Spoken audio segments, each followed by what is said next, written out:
Okay, bismillahirrahmanirrahim. Assalamualaikum warahmatullahi wabarakatuh. Salam sejahtera, salam UTM, sanjungan bangsa. Terima kasih kepada tuan-tuan dan puan, para penonton warga UTM khususnya yang sedang mengikuti Facebook Live UTM, Facebook Live CTLD.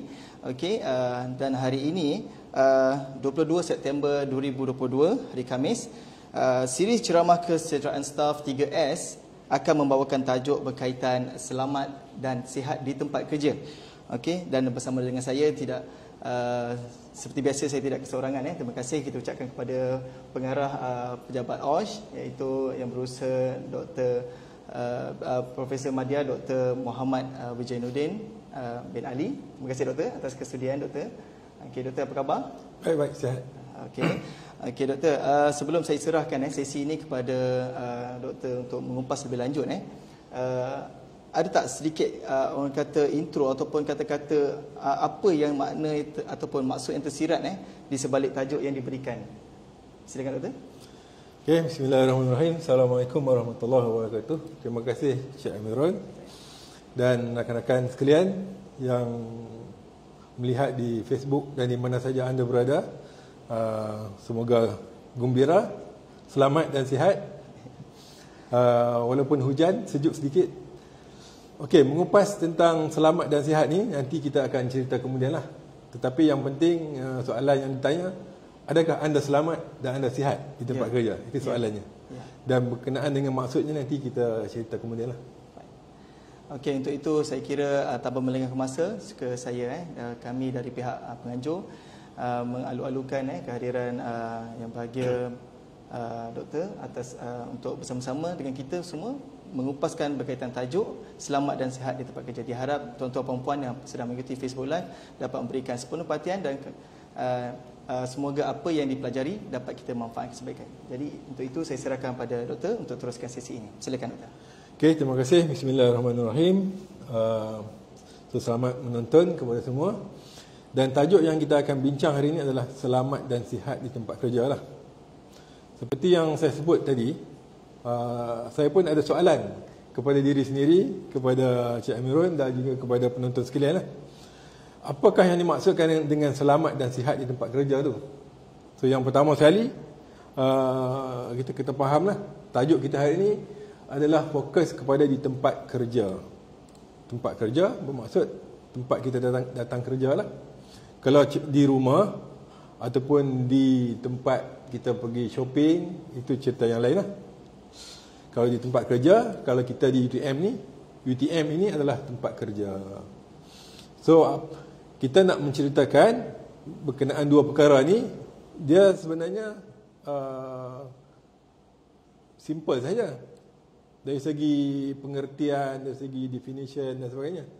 Tapi dari segi nak mengamalkan dan nak menghayati tu mungkin kadang-kadang tidak tercapai. Itu dia.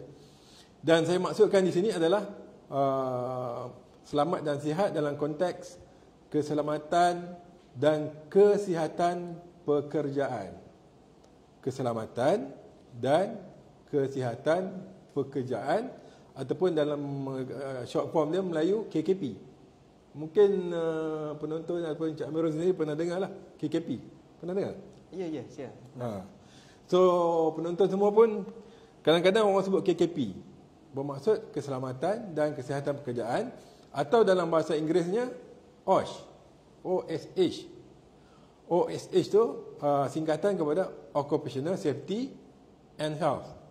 Dia dua benda juga, iaitu keselamatan pekerjaan ataupun occupational safety, dan satu lagi adalah occupational health ataupun kesihatan pekerjaan. Dua perkara. So hari ini di akhir daripada kita punya perbincangan ni, kalau tuan-tuan dapat menghayati dan dapat mengamalkan supaya kita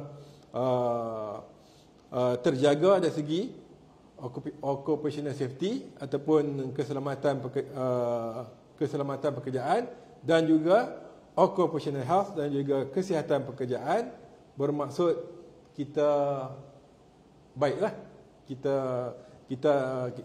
maknanya okey lah in that sense, kan?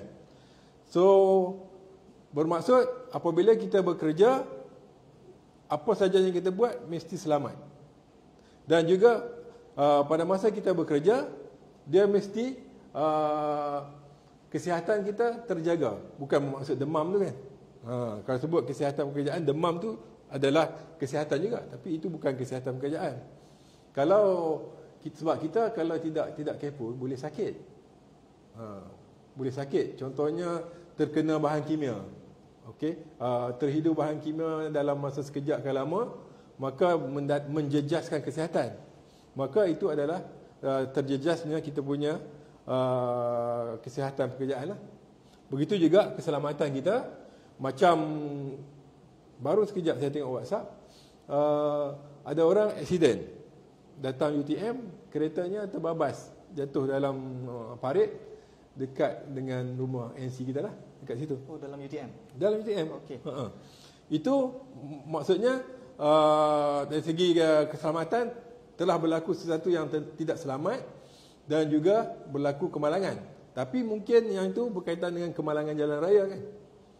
So yang kita maksudkan keselamatan pekerjaan ni semasa kita bekerja. Semasa kita bekerja berbuat sesuatu, angkat barang ke apa macam ni kan. Gambar ni kan, kalau kita tengok gambar ni, ada di antara, kalau kita tengok gambar ni dengan teliti lah, perkara-perkara yang kita buat menyebabkan tidak selamat.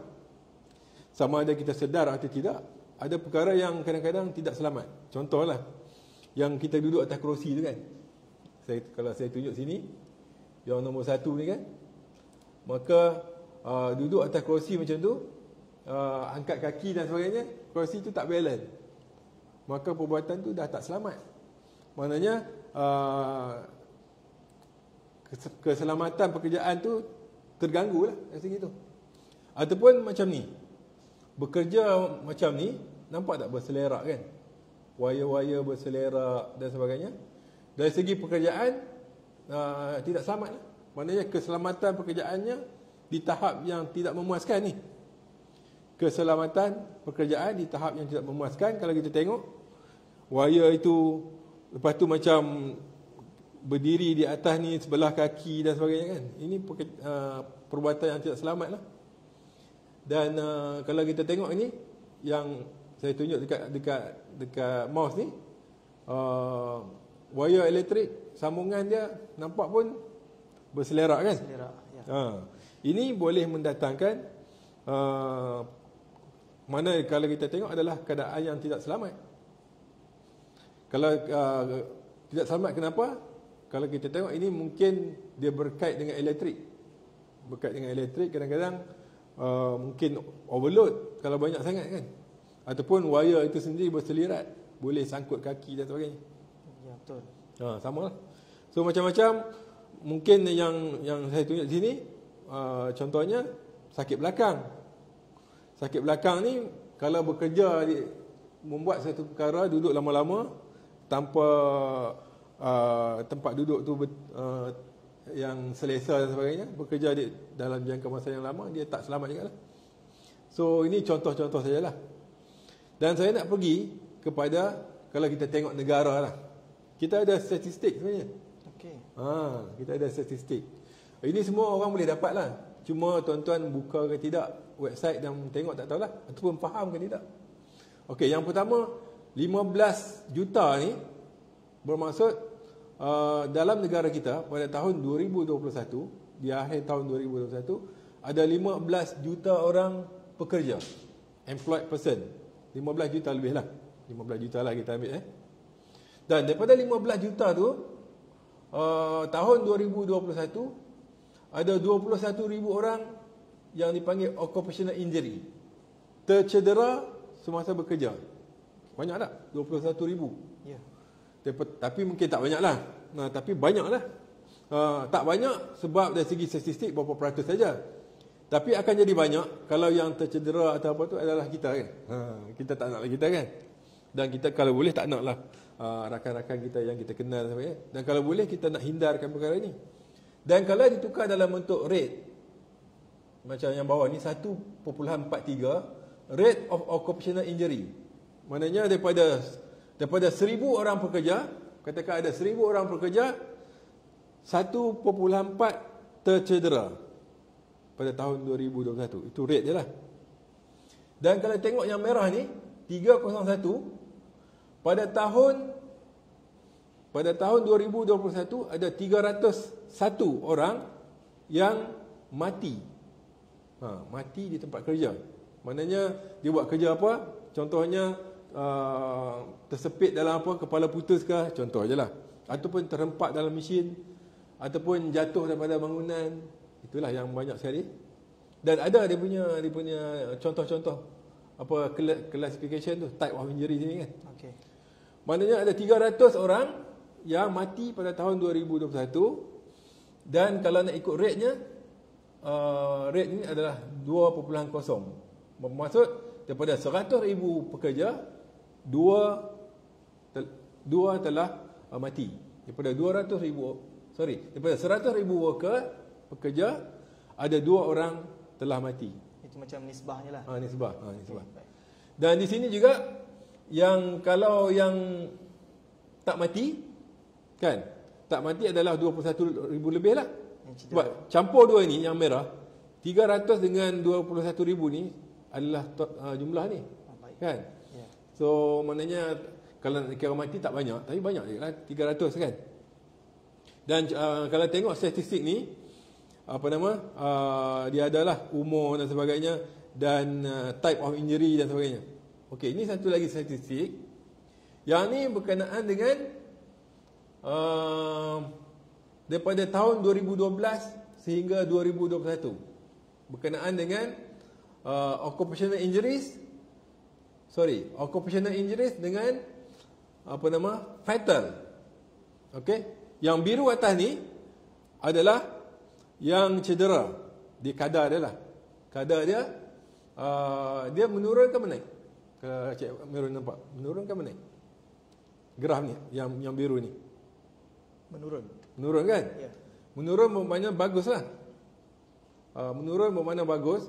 Daripada tahun 2012, dia punya yang biru ni adalah number of occupational injuries.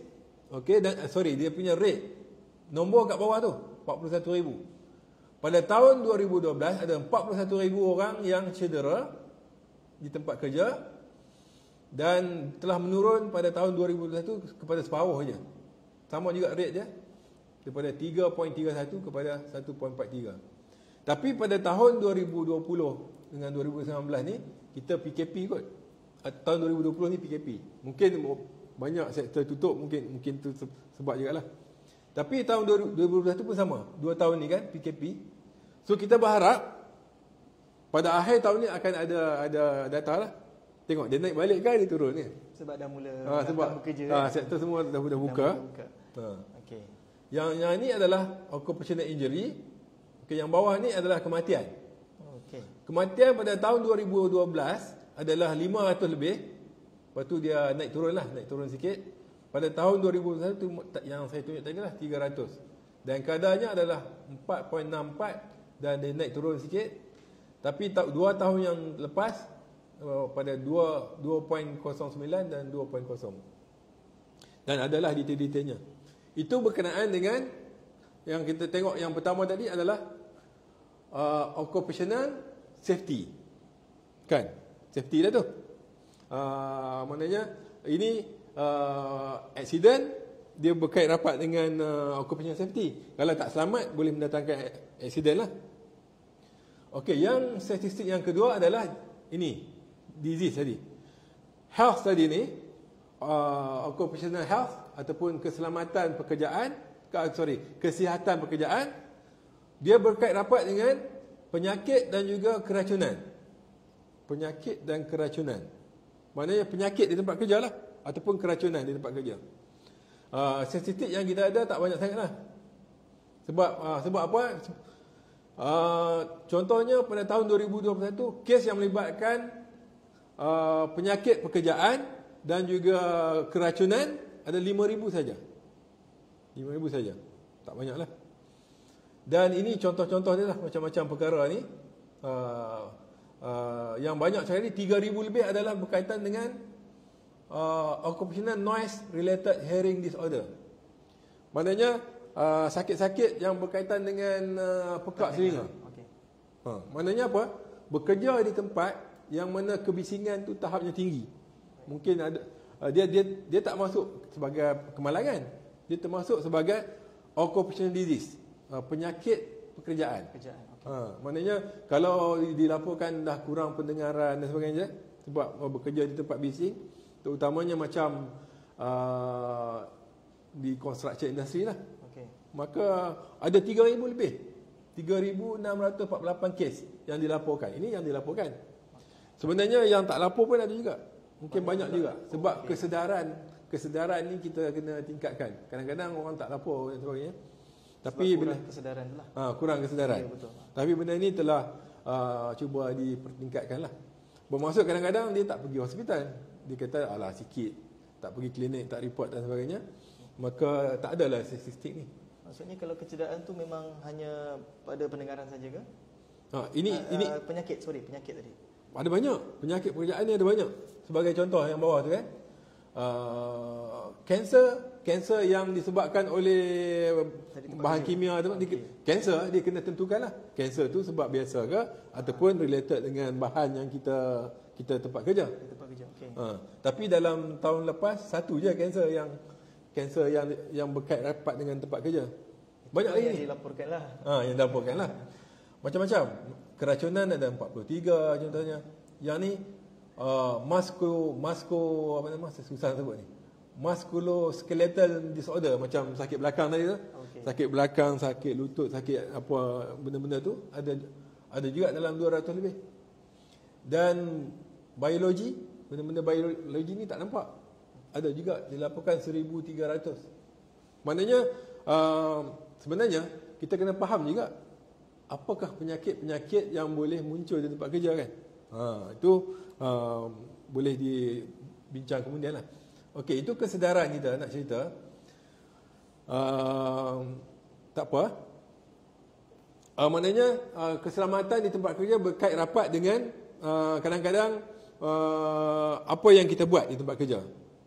Macam-macam faktor lah kan.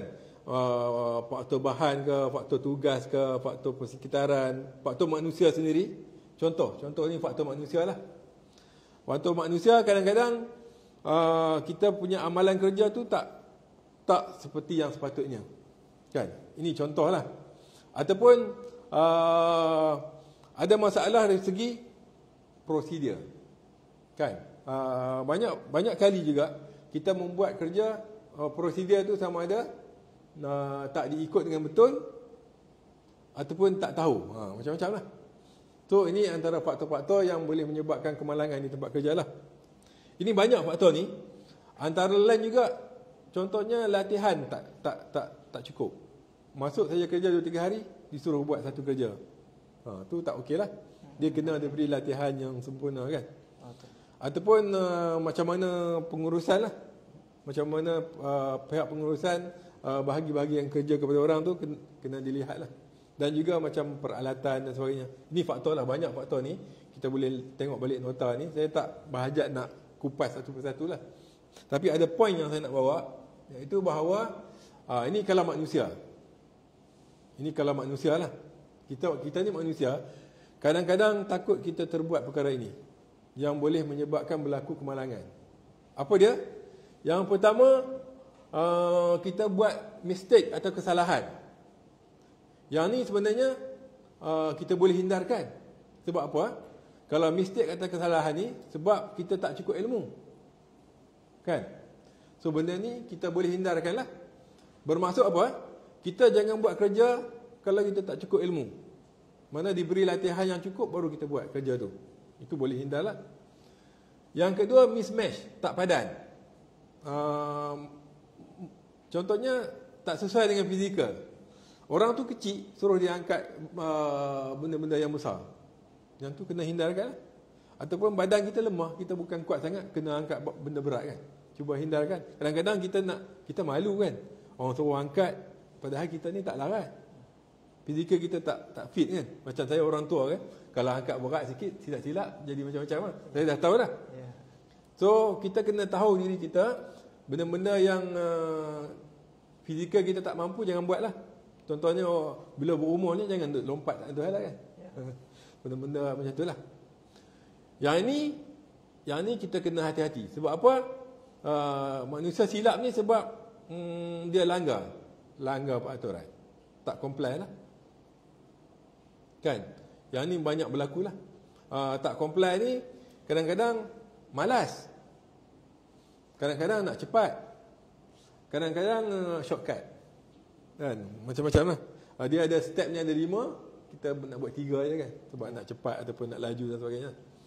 So, yang ni pelanggaran ni kita boleh hindarkan. Yang last ni lupa atau silap. Lupa dan sebagainya ni kena tengok je lah. Kadang-kadang letih, tak cukup tidur dan sebagainya, pergi buat kerja pun macam nak tak nak boleh tekan salah switch pun boleh je kan. Nak tutup buka dan sebagainya switch kan. So benda-benda macam tu kalau tempat kerja kena lebih alert lah. Kalau kita tak cukup tidur ataupun psikologi tak apa okey, hati-hatilah untuk bekerja. Ini manusia So okey, saya nak bawa kepada negara kita. Sebenarnya negara kita dari segi nak menghindarkan kemalangan, nak menjaga nak menjaga yang tadilah occupational safety and health tu, keselamatan pekerjaan dan juga kesihatan pekerjaan ni, memang negara ada usaha yang baiklah. Contohnya Malaysia telah meratifikasi Convention ILO 187 yang mana kena ada Promotional Framework of Occupational Safety and Health. Ni lama dah, tahun 2012. Maknanya kita kena ikut Convention antarabangsa lah. Antarabangsa kata ILO ni kata kena buat apa, kita kena buat. Dan juga kita ada DKKPN. Ni apa dia? Dasar KKP negara. Kan dia ada KKP tu. D tu dasar, KKP tu KKP tadi lah. Keselamatan dan kesihatan pekerjaan negara. Mungkin kita pun tak sedar bahawa negara kita ada dasar KKP. Dasar ni macam polisi je lah, yang ditampal kat dinding kan. So dasar negara. Dan tapi baru lagi lah pada tahun 2019. Yang ini telah ditandatangani oleh yang paling tinggi dalam negara lah, di bawah pada Agong lah. Yang paling tinggi dalam negara pangkatnya, kalau bawah pada Agong adalah Perdana Menteri lah. Kebetulan Perdana Menteri pada masa itu adalah Tun Dr. Mahathir. Tu dia sign lah. Mungkin kita pun tak pernah tengok. Betul. Kalau tak pernah tengok, eloklah kita buka website. Dalam website DOSH, JKKP ada benda ni. Okey, dan macam-macam website lagi lah. Dan kita kena faham juga apa yang dia orang nak buat ni. Dan yang kedua adalah kita punya perundangan negara. Perundangan negara ni banyak orang tahu lah. So yang utama adalah yang tadi AKJ itu adalah Akta apa nama? Saya lupa dah. AKJ Jentera. Apa? Kita panggil FMA, Factory and Machinery Act. Bahasa Melayu ni selalu hilang daripada kadang-kadang. Dia adalah FMA, Factory and Machinery Act tahun 1967, dan AKKP itu adalah OSHA 1994. Mungkin Cik Amirul pun tak pasal sebut AKKP kan. Padahal dia OSHA 1994. Yang sekarang ni kita sedang maknanya dalam proses terakhir untuk diperkenalkan yang barulah. Parlimen dah lulus dan telah dipaparkan, menunggu dia punya pengisytiharan daripada Agong lah, perkenan daripada Agong. Bila dah selesai semua, akan akan mula dilaksanakan OSHA yang barulah, OSHA yang telah dipindah baik, ditambah baik. Tapi masih ada lagi yang sekarang ni, FMA 1967 dan juga OSHA 1994. Dan juga pelan induk.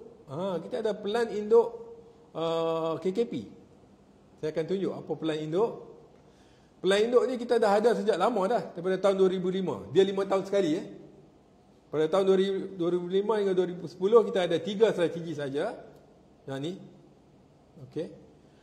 And then tamat daripada tu 2011 hingga 2015 kita panggil OSH-MP tahun 2015, kita ada 4 strategi.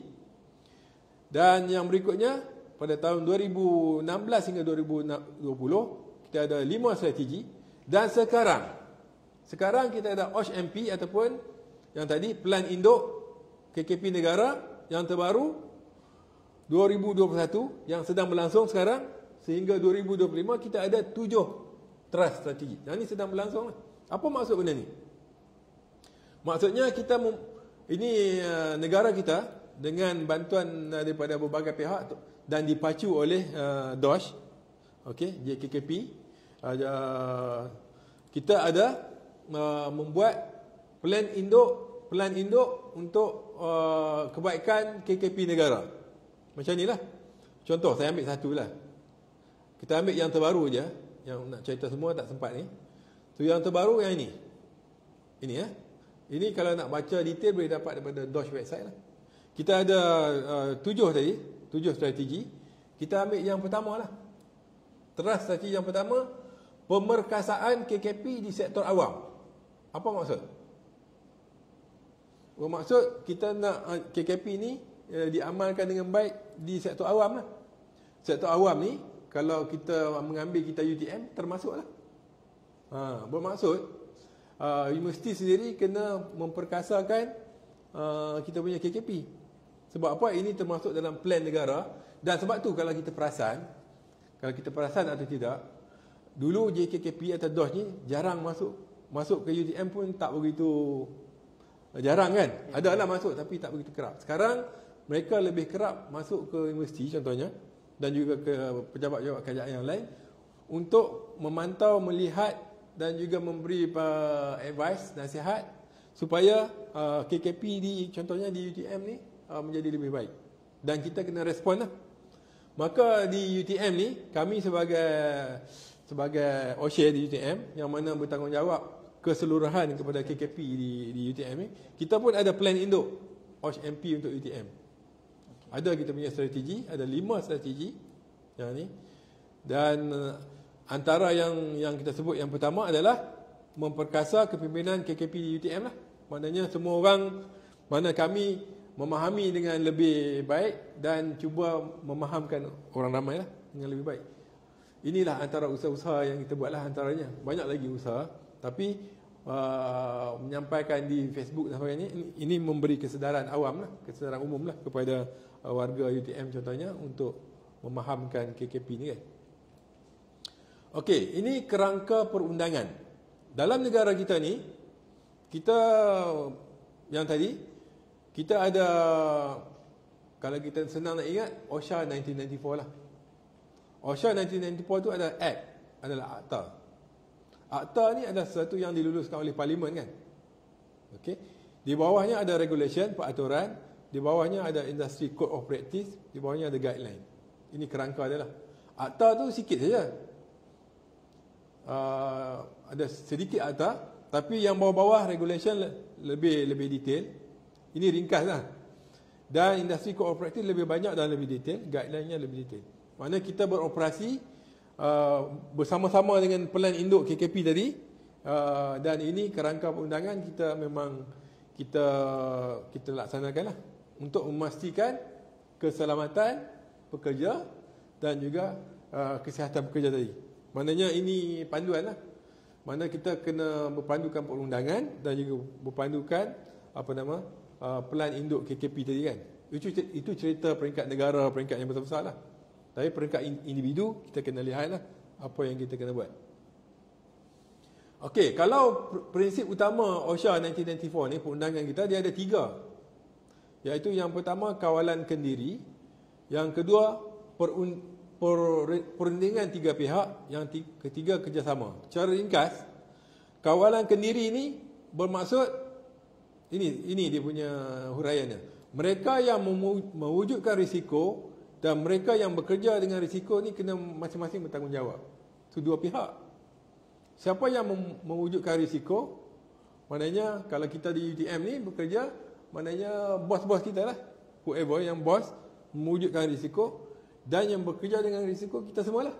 Mana dua-dua bertanggungjawab, dan itu kena bekerjasama ni, yang bawah ni.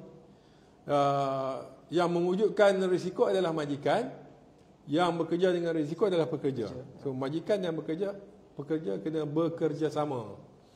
Dan yang ni perundingan antara 3 pihak ni, majikan, pekerja dan kerajaan lah, berunding dan mewujudkan perundangan yang sesuai dan sebagainya tadi. Kan? So yang kita nak tekankan adalah masing-masing majikan dan juga pekerja bertanggungjawab. Kalau ikut perundangan ni lah. Kalau ikut perundangan, kita ada Seksyen 15 yang mana majikan bertanggungjawab. Kan? Mana secara pendek, secara ringkas, majikan bertanggungjawab memastikan tempat kerja yang kita bekerja ni selamat.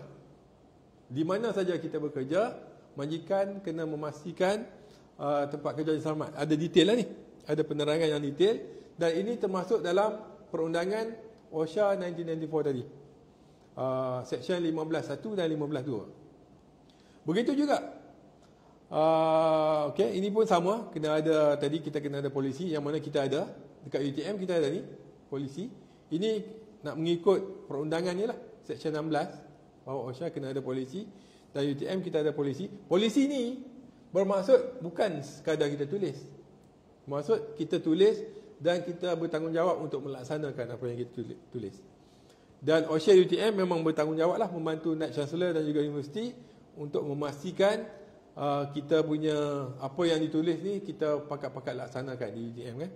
Iaitu PICC, Prevention of Accident, I Improvement, C Compliant, 4 Communication dan juga Safety Culture. Ada 5 perkara lah yang kita nak capai di situ. Dan ini kewajipan am pekerja. Ini kita lah.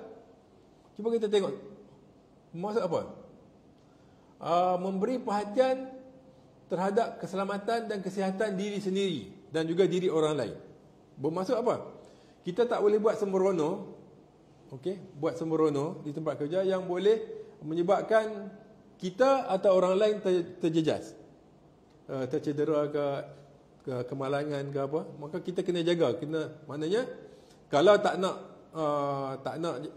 terjadi kecederaan, kita kena berhati-hati dan mengikut segala SOP lah, segala peraturan dan sebagainya. Yang kedua, bekerjasama dengan majikan untuk macam tadi lah, mana-mana yang peraturan bawa akta dan sebagainya, kita kena ikut lah. Kalau tak patuh kan masalah kan. Kita tidak memberi kerjasama lah. Kalau perlu pakai macam ni, memakai kelengkapan PPE contohnya macam di makmal kena pakai Google, kena pakai apa tu, itu kena ikutlah. Dan mematuhi segala arahan ataupun dan sebagainya yang berkaitan. So ini tanggungjawab pekerja. Dua pihak lah. Maknanya majikan pun ada tanggungjawab, pekerja pun ada tanggungjawab kan. Okey. Dan juga dalam OSHA UTM melaksanakan kami punya tugas ni, kami ada tata cara tersendiri dan kita telah mengikut ISO 45001 lah. Iaitu kita membuat perkara-perkara, ada 10 perkara besar yang dalam ni yang kita buat, mana tak nak cerita detail sini. Maknanya kita mengikut PDCA cycle lah. Plan, do, check dan act. Dan di akhirnya kita mendapat persijilan dan benda ni lah menjadi panduan dalam kerja-kerja kami membantu UTM melaksanakan polisi tadi yang saya tunjuk tadi kan. Itu dia. Okey. Saya ambil satu aspek sahaja. Banyak aspek sebenarnya. Kalau kita tengok aspek ni, saya ambil aspek yang ni je. Yang ni. 6.1.2 nampak kan? Okey. Yep. Hazard identification and assessment of risk. Tu kan. Nampak semua nampak Okey, bermaksud kita banyak ni yang nak kena buat, tapi ini kira paling basic lah. Mana sebelum kita bekerja kita kena pasti dulu hazard. Lepas tu kita taksirkan risiko dan tengok kawalan cukup ke tak cukup. Itu je. Ini basic lah. Maknanya jangan kita buat kerja macam ni pun kalau belum buat nanti kena buat high rank kan. Ada tak dalam bilik ni yang saya duduk studio ni, mungkin saya assume telah dibuat lah, insyaAllah. Alhamdulillah telah dibuat. Kalau tak dibuat, ada tak sumber-sumber hazard? Kalau saya nampak di sini, hazard ni banyak jenis. Yang sebenarnya cuaca ni pun boleh mendatangkan hazard juga. Aircon ni kan, kalau terlampau sejuk, badan kita boleh jadi tak selesa kan. Itu contohnya lah. Ataupun lampu ni, kalau lama sangat boleh menusuk ke mata dan sebagainya, boleh mendatangkan hazard juga kan. Ataupun kerusi yang kita duduk ni sesuai ke tidak kan. Itulah. Itu kita kena pastikan hazard dan taksirkan risiko dan tengok kawalan cukup tak. Simple aja. So itulah berkenaan benda ni. Maknanya paling basic kita kena buat benda ni dan tengok dia ada beza sebenarnya antara hazard dan juga risiko tu. Okey. Apa maksud hazard? Hazard adalah yang kita tengok ada potensi untuk mendatangkan injury atau ill health. Potensi untuk mendatangkan kecederaan ataupun penyakit lah. Okay. Itu potensi. Dan bila kita taksir risiko tu dalam bentuk nombor lah. Maksudnya kita nak tengok risiko ni tinggi ke rendah. Kan, ini contoh-contoh lah. Ni contoh-contoh hazard. Contohnya kalau bekerja di bahan kimia ada hazard kimia. Kalau fizikal ada macam-macam, mechanical hazard, ergonomic, bising dari haba dan sebagainya. Kalau psikososial pun ada. Contohnya tekanan kawan sekerja. Kawan suka buli pun hazard juga. Kan, bekerja di tempat yang mana dibuli oleh kawan kan. Mana hazard yang mana kita perlu lihat ataupun biologi. Biologi ni lagi susah. Tak nampak kan? Benda tu kalau bahasa kampung kita panggil kuman lah. Kuman yang tak nampak kan. Tapi bahasa saintifik mungkin virus, mungkin bakteria, mungkin spora kan yang tak nampak kan. So benda-benda ni kita kena buat apa panggil pengenal pastian dan tengok risikonya rendah ke tinggi. Kita kena taksirkan risiko tu. Maknanya risiko adalah kemungkinan kali keterukan. Kita boleh buat scale lah. Kan? Kita buat scale macam ni kan. Kita dah taksir kemungkinannya berapa, keterukannya berapa. Kalau hijau ni bermaksud rendah. Kalau kuning ni bermaksud sederhana. Kalau merah ni tinggi lah. Sebab kita taksirkan risk. Kita hazard tadi kena pasti. Lepas tu kita taksirkan risiko dalam bentuk ni. Sama ada rendah ke, sederhana ke tinggi. Dan ini kita patut buat lah. Kalau tinggi, kalau kita taksirkan kita punya risiko tu merah 15 ke atas, kan? Maka tinggi, makna kita kena buat tindakan segera. Segera kita kena buat sesuatu lah. Okey. Dan kalau sederhana mungkin kita pendekatan terancang bagi masa 2-3 bulan. Dan kalau rendah kita terima lah. Terima mungkin maintain sajalah supaya dia tak naik tinggi kan.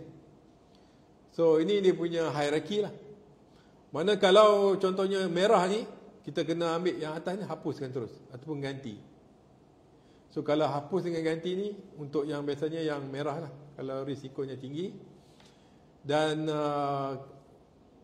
kalau mungkin sederhana, mungkin kita akan buat kawalan kejuruteraan atau lain-lain, ataupun kawalan pentadbiran dan sebagainya. Ini dia punya hierarki lah. Mana segera kena buat, kena hapus atau ganti kalau risiko tu tinggi kan. Ini contoh kawalan kejuruteraan lah, tunjuk saja. Okey. Ini kalau yang bawah tu kan pakai PPE kan, alat perlindungan. Kalau risikonya macam rendah saja, mungkin pakai PPE sajalah. Contohnya kasut, Google, benda-benda yang sesuai lah. Okey, ini borang high rack. Okey, ini contoh high rack yang kalau kita buat inilah bentuknya. So kita akan nampak kan, kemungkinan 4, keterukan 4, 16 tadi merah kan, tinggi. Dan kita akan, ini contoh lah kat atas mesin ni. Macam mana nak buat ni, ini satu latihan yang lain lah. Ini basic ya. Saya nak beritahu bahawa saya rasa kita semua ni dah pernah dengar. Kalau belum pernah dengar, maka inilah yang basic yang kita patut buat di tempat kerja. Supaya apa tadi? Kita punya kerja tu selamat dan sihat. Tempat kerja kita selamat dan sihat. Dan sebenarnya saya ada tip ni. Ada 12 tip yang kita boleh ambil kalau sebagai penutup lah. Sebagai penutup daripada saya punya talk ni, saya janji tadi nak berhenti 15 minit kalau ada soalan kan. So penutupnya, yang pertama kita kena dapatkan training. Mesti dapat training untuk bekerja. Yang kedua kita kena ada penyelia. elok ada penyelia lah, tak kisahlah. Penyelia tak mesti duduk dekat kita kan, mungkin ada atas sikit. Mana kalau kita perlu nasihat, kita tanya dia. Yang ketiga, kalau perlu pakai appropriate PPE. Yang ni, yang tadi kena buat high rec. Lepas tu yang seterusnya, kalau tak tahu tanya. Jangan takut bertanya. Yang keenam, do your job. Jangan buat kerja yang bukan your job. Bukan kerja you, orang lain lah buat. Sebab apa? Kalau bukan kerja kita, mungkin kita tak tahu buat kerja tu. Ataupun kita tak dilatih untuk buat benda tu. Contohnya kita bukan boleh drive jentera berat kan. Tiba-tiba tak ada orang, kau lah bawa, mana boleh kan. So kita main komputer boleh lah. Kalau nak bawa jentera berat nanti tengah terbalik kan. Itu yang ekstrim lah. Ada juga benda-benda lain pun yang kita tak biasa, jangan buat lah. Maksudnya yang bukan dalam kemahiran kita. Yang bukan dalam kemahiran jangan buat dulu. Paling kurang dapatkan latihan dulu lah. Tak kisahlah latihan macam mana kan. Lepas tu follow the safety rule. Kadang-kadang kita malas. Lepas tu kalau ada hazard, kena hindarkan lah. Report ke macam mana lah. Beritahu supervisor kan untuk hilangkan benda tu kan. Untuk minimizekan. Yang berikutnya, kalau tercedera, kena report dan sebagainya lah. Kena ambil tindakan yang sewajarnya. Yang ke-10, yang ni kita jarang-jarang bercakap dengan family tentang apa kerja kita lah. Sebab kadang-kadang family pun tak tahu kita buat apa kan. Tiba-tiba dengar-dengar, dia dah jatuh pokok ke apa kan. Family pun tak tahu dia ni, dia naik pokok ke kan, contohnya lah. Yang berikutnya, be honest. Maknanya kalau tak boleh buat, kena cakap lah tak boleh buat kan kerja tu. Dan yang berikutnya, jangan assume. Sebab kadang-kadang apa yang kita assume tu tak betul kan. Alright, itu saja yang saya nak share. Sebenarnya banyak yang kita nak share, tapi ini perkara-perkara yang mungkin menjadi asas lah. Dan kita boleh improve lagi daripada semasa ke semasa. Dan spesifik topik pun banyak. Ini umum kan. Spesifik topik berkenaan dengan keselamatan dan kesihatan pekerjaan pun banyak. Tapi ini adalah topik umum yang macam pembuka mata sajalah. Kalau nak tahu tentang topik-topik yang khusus, sebenarnya kami di OSHA ada satu daripada kami punya tugas adalah memberi coaching ataupun latihan lah kepada warga UTM dalam bidang-bidang yang tertentu lah. So kalau perlukan, boleh contact office kami dan kita bersedialah untuk memberi coaching yang lebih khusus. Contohnya kursus nak membuat high rec, boleh kita bagi, selalu kita bagi. Dan dalam masa terdekat pun ada bagi di tempat-tempat tertentu kan. Coaching ni dalam bilik 5-10 orang, 15 orang senang sikit daripada coaching melibatkan 300 orang kan. So topik khusus memang kita buat coaching dan kita ada staff yang mampulah untuk buat benda tu. Okey, itu saja. Saya rasa setakat tu saya serah balik kepada Cik Amirul. Terima kasih. Okay. Alhamdulillah. Sangat padat padat dan ringkas perkongsian yang disampaikan oleh penceramah kita. Terima kasih banyak doktor. Saya cuba doktor, saya cuba go through sekiranya lah ada saya tengok soalan-soalan yang di Facebook lah, tapi saya tengok setakat ni macam belum ada apa lagi lah. Berapa orang yang datang hari ni? Setakat ni kita tengok view ni baru berubah lah dekat 200 orang itulah. Okey, setakat ni belum ada apa-apa soalan. Tapi sekiranya tuan-tuan perempuan, para penonton yang ingin bertanyakan soalan buat masa sekarang ni, kita masih open boleh terus ajukan di ruangan komen di Facebook, atau juga tuan-tuan perempuan boleh terus hubungi pihak OSHA sendiri, terus direct kepada pihak mereka untuk mungkin macam tadi yang doktor beritahu tadi, untuk dapatkan bimbingan ataupun latihan berkaitan high rec ataupun apa-apa berkaitan dengan OSH. Mungkin doktor boleh terus dapatkan khidmat bantuan daripada pihak OSH sendiri. Saya kira macam tu je doktor. Kita dah tak ada, doktor ada slide apa-apa lagi tak ada Tak ada. Okey, jadinya saya kira kita pun masih ada sedikit berbaki masa dalam 10 minit. Sekiranya tuan-tuan perempuan masih ada apa-apa persoalan, terus saja letarkan di ruangan chat.